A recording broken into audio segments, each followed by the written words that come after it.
আস্তে করে দরজা খুলে যখন ভিতরে উকি দিলাম, মনে হলো ঘরের ভেতর কিছু অস্বাভাবিক হচ্ছে। কমলা রানী সেখানে বসেছিল, আর তার পাশে একজন প্রায় ৬০ বছরের বৃদ্ধ ছিলেন। এমন একজন লোক কিভাবে আমাদের ২৫ বছরের কাজের মেয়ের সাথে এমন আচরণ করতে পারে, তা ভেবে অবাক লাগছিল। আমি তখনও নিশ্চিত ছিলাম না ঠিক কী ঘটছে। তবে পরিস্থিতি দেখে আমার মধ্যে এক অদ্ভুত পরিস্থিতি তৈরি হয়েছিল। পরিস্থিতি সামাল দেওয়ার জন্য আমি একটা পরিকল্পনা করলাম। আমার স্বামী তখন শহরের বাইরে কাজে গিয়েছিল, তাই রাতে একা ঘুমানোর সিদ্ধান্ত নিলাম। ঘুমাতে যাওয়ার আগে আমি লাল রঙের একটি পোশাক পরলাম এবং চাচার ঘরে ঢুকে চাচাকে দুধ দিতে গিয়েছিলাম। চাচা আমার দিকে গভীর দৃষ্টিতে তাকিয়ে রইল, তারপর হেসে বলল, তুমি কি কিছু চাও? তারপর তিনি আমার হাত ধরে টেনে, হ্যালো বন্ধুরা, আমাদের আরেকটি মজাদার গল্পে আপনাদের সবাইকে স্বাগতম। আমি আশা করছি এই গল্পটি আপনাদের ভালো লাগবে। আমার নাম প্রিয়া, আমি শহরে থাকি এবং আমার বয়স ২৫ বছর। আমি একজন বিবাহিত মহিলা, তবে আমার জীবন যেন নানা রহস্যে ভরা। আজও আমি মাঝে মাঝে শিশুসুলভ আচরণ করি, হয়তো এ কারণেই আমার পরিবার এবং শ্বশুরবাড়ির সবাই আমাকে খুবই স্নেহ করে। আমার শ্বশুরবাড়িতে কেবল আমার স্বামী এবং তার চাচা শ্বশুর রয়েছেন। চাচা শ্বশুর ৬০ বছরের একজন অবসরপ্রাপ্ত সরকারি কর্মকর্তা। তিনি কখনোই বিবাহিত ছিলেন না, তাই তার সন্তানও নেই। প্রতিদিন পেনশনের টাকা এবং গ্রামের সামান্য চাষাবাদ থেকে যা আসে তা দিয়েই তিনি চলেন। সারাদিন তিনি তার ঘরে বসে টিভি দেখেন বা বিভিন্ন বই পড়েন। আমার শাশুড়ি ও শ্বশুর আমার বিয়ের আগেই মারা গেছেন, তাই বাড়ির পরিবেশ ছিল একটু নিরিবিলি। আমার চাচাও মাঝে মধ্যে আমাদের সাথে থাকেন, এবং তিনিও নিজের স্বাস্থ্য বেশ ভালোভাবে ধরে রেখেছেন। চাচা ছিলেন সবসময় ফিট এবং সুস্থ, তার মাথার চুল এবং বড় গোঁফ কিছুটা সাদা, কিছুটা কালো, কিন্তু তার ব্যক্তিত্বে সবসময় একটা তেজ ছিল। আমি তাকে সবসময় সম্মানের চোখে দেখেছি। আমি নিজেও স্কুল কলেজে খুব মেধাবী ছিলাম, তবে ঘরের পরিবেশের কারণে কখনো ছেলেদের সাথে খুব বেশি বন্ধুত্ব গড়ে তুলতে পারিনি। আমার বন্ধুদের গল্প শুনতাম, তাদের এবং তাদের বন্ধুদের অভিজ্ঞতা শেয়ার করত, আর আমি সবসময় চুপচাপ শুনতাম।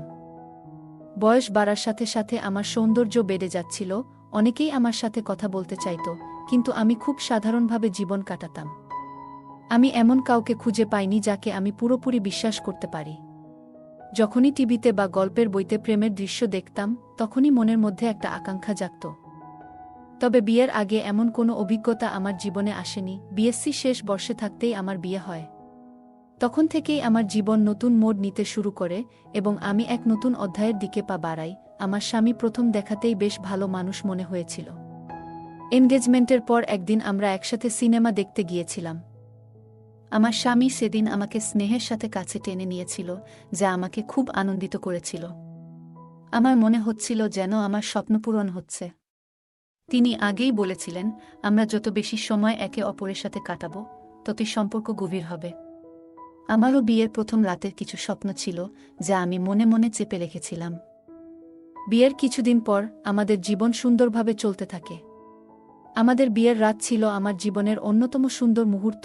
আমি আপনাদেরকে আমার পরিবারের গল্প শেয়ার করছিলাম, আমার চাচা এবং শ্বশুর শাশুড়ির কথা। বিয়ের ১ বছর পর আমাদের জীবনে আরও অনেক আনন্দ যোগ হয়েছিল। আমার স্বামী তখন তার কোম্পানিতে ইঞ্জিনিয়ার হিসেবে কাজ করছিলেন, তাই কাজের চাপও তেমন ছিল না। প্রায় প্রতিদিনই সন্ধ্যা ৭টার মধ্যে বাড়িতে ফিরতেন। আমরা প্রতিদিন ভালো সময় কাটাতাম, এবং যখনই সুযোগ পেতাম একে অপরের সাথে সময় কাটিতে খুব ভালো লাগত।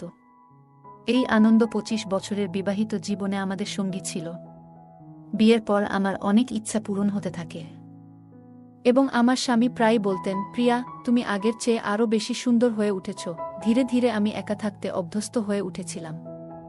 দিনের বেলায় যখন বাড়িতে একা থাকতাম, মাঝে মাঝে মনে হতো একটু আলাদা কিছু করা দরকার। অনেক সময় আমি আমার মোবাইলে কিছু লিখতাম বা বিভিন্ন ধরনের সিনেমা দেখে সময় কাটাতাম। বিয়ের আগে যেসব অভিজ্ঞতা আমি পাইনি, বিয়ের পর সেগুলো সম্পর্কে জানার কৌতূহল বেড়ে গিয়েছিল। আমার স্বামী যখন সন্ধ্যায় বাড়িতে আসতেন, তখনও আমি অনেক আনন্দে থাকতাম। তিনি হেসে বলতেন, তুমি সবসময় এত উৎসাহী কেন? আমি মজা করে বলতাম, আগে কখনো এ ধরনের অভিজ্ঞতা পাইনি, এখন ২৫ বছর বয়সে জীবনটা আরও নতুন রূপে দেখছি, তাই আমি সব সময় হাসি খুশি থাকি। বিয়ের ১ বছর পর আমার স্বামী পদোন্নতি পেয়ে ম্যানেজার হয়েছিলেন। অফিসের কাজে ব্যস্ত থাকায় তার বাসায় আসতে দেরি হতো। সকাল ৮টায় অফিসে যেতেন আর ফিরতেন রাত ১১টায়। তার ব্যস্ততার কারণে মাঝে মাঝে মনে হতো যেন কিছু অপূর্ণ থেকে যাচ্ছে। তবে আমি নিজেকে সামলে নিতাম। একদিন হঠাৎ মনে হলো আমার প্রতিবেশী ভাইটিও বেশ সুদর্শন। কিন্তু আমি জানতাম এমন কোনো পদক্ষেপ নিলে ভুল বার্তা ছড়াতে পারে, তাই আমি নিজের উপর নিয়ন্ত্রণ রাখতাম। আমি প্রায়ই আমার প্রতিবেশী সুনীলের বাড়িতে যেতাম। তার স্ত্রী আমার খুব ভালো বন্ধু ছিলেন এবং আমরা একসাথে সময় কাটাতাম। সকালে আমি নাস্তা তৈরি করে আমার চাচাকে খাওয়াতাম, তারপর সুনীল এর বাড়িতে যেতাম। সেখানে 1-2 ঘন্টা গল্প করার পর বাড়ি ফিরে দুপুরের খাবার তৈরি করতাম। আমাদের কাজের মেয়ে এসে ঘরের কাজ করত। একদিন আমি প্রতিবেশীর ফুফুর বাড়িতে বসেছিলাম, হঠাৎ আমার ভাইয়ের ফোন এলো যে তাকে তাড়াতাড়ি যেতে হবে। সেই কথা শুনে আমিও বাড়িতে ফিরে এলাম। তারপর রান্নাঘরে গিয়ে দেখি বাসনপত্র পরিষ্কার করা হয়নি। আমি কাজ শুরু করলাম এবং সবকিছু গুছিয়ে নিলাম। আজও কিছু অসম্পূর্ণ মনে হচ্ছিল। ভাবলাম কমলা রানী আজ আসেনি, তাই তাকে ফোন করলাম। ফোন তোলার পর আমি জিজ্ঞেস করলাম, তুমি কোথায়? কমলা রানী বলল, দিদি, আমি তো তোমার বাড়িতেই আছি, ঝাড়ু দিচ্ছি। কথাটা শুনে আমার সন্দেহ হলো, কারণ আমি রান্নাঘর থেকে বেরিয়ে দেখলাম ঝাড়ু একপাশে পড়ে আছে আর সে কোথাও নেই। ফোনটাও কেটে দিয়েছে। রাগ সামলাতে পারছিলাম না, তাই আবার ফোন করতে যাচ্ছিলাম। ঠিক তখনই আমি চাচার ঘর থেকে তার কথোপকথনের আওয়াজ শুনতে পেলাম। আমার মনে সন্দেহ আরও বাড়ল। যদি কমলা রানী ঝাড়ু না দেয়, তবে সে করছে কি? আমি চুপি চুপি চাচার ঘরের দরজার কাছে গিয়ে কান পাতলাম। সেখানে কমলা রানীর কথাবার্তা শুনতে পেলাম, কিন্তু আজ তার স্বর ছিল কিছুটা অন্যরকম। ভেতরে ঢুকে দেখলাম চাচা বসে আছেন আর কমলা রানীও তার সাথে।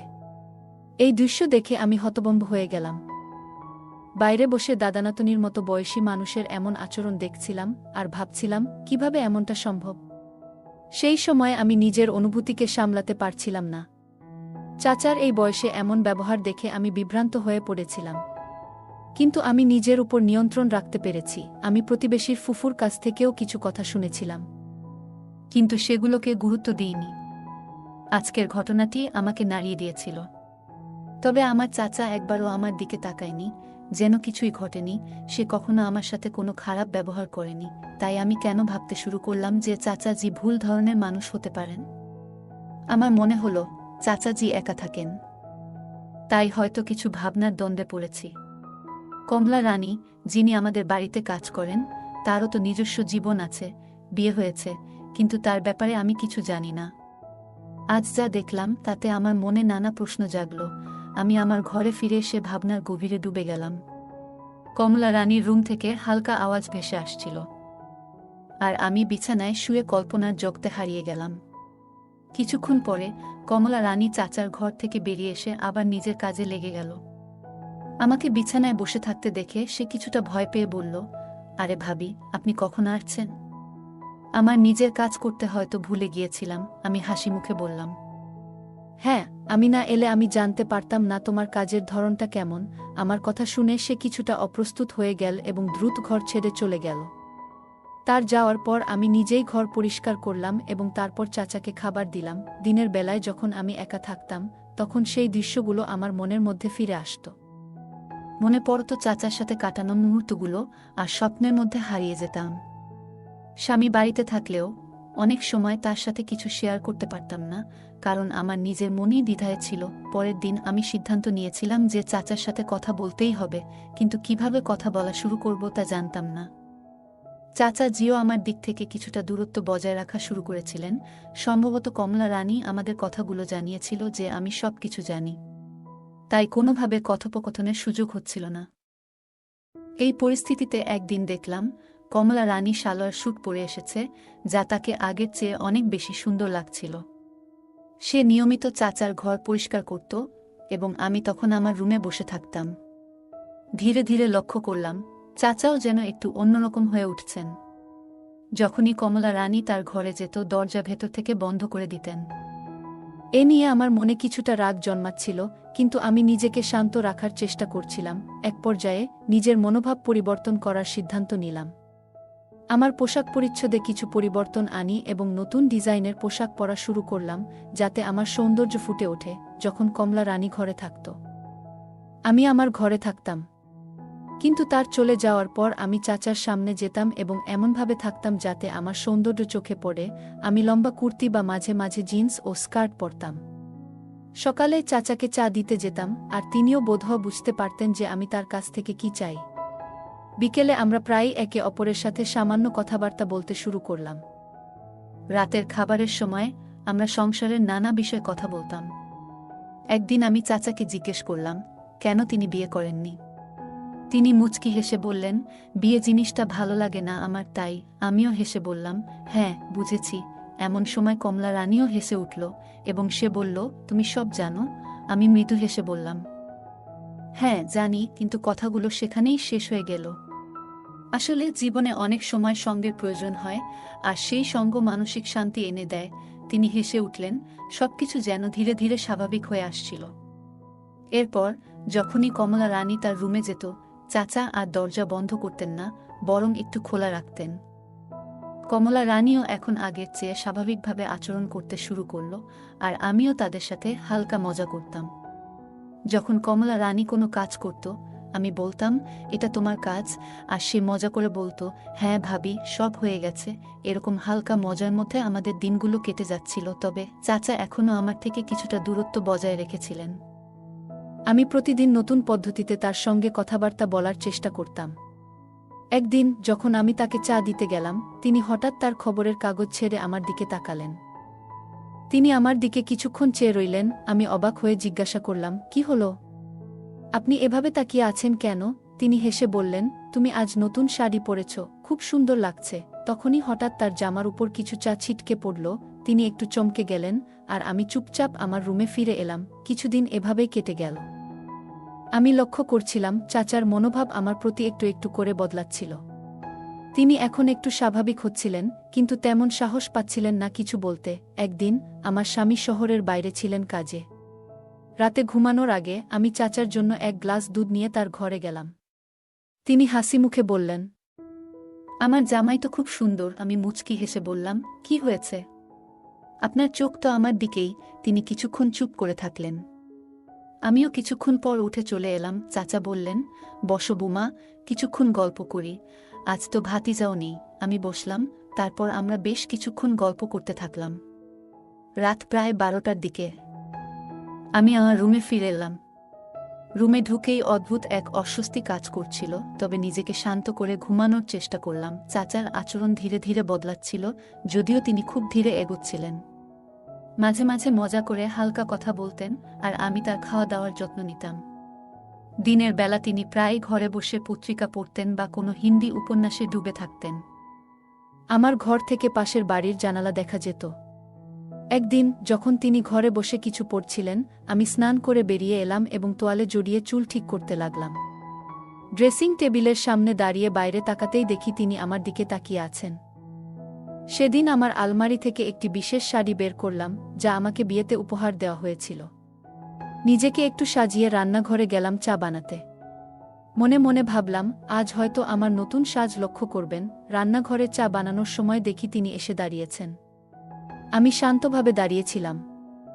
তিনি একটু মিষ্টি হেসে বললেন, কিছু চিন্তা করো না, সবকিছু ঠিক থাকবে। তার এই কথায় আমি স্বস্তি পেলাম এবং পরিবেশটা ধীরে ধীরে স্বাভাবিক হয়ে গেল।